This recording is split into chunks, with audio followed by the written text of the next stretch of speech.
So over here, you can see that I have this calendar right here. And if I were to go around onto the top right hand side, click on this option right here, and you can see that you can enable something called work week days only. So once you go ahead onto work week days only, you can see that I see through Monday to Friday right here with 5 work week days right here.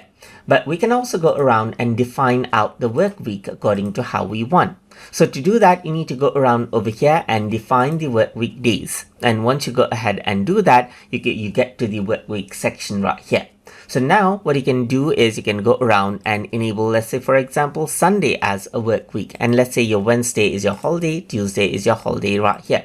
So now once I go ahead and do that right here, let me disable the work week and enable this out. Now you see Sunday, Monday, Thursday, and Friday right here. Or maybe you got 6 days a working week, a week right here. So once you go ahead and do that, then this is what you have. So if I were to enable it, then you got Sunday to Friday right here. And you can also enable all 7 days as a work week as well, or select the ones that you want.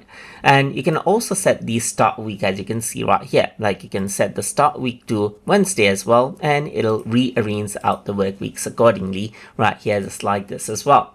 So that is how you can set out work weeks inside of Thunderbird.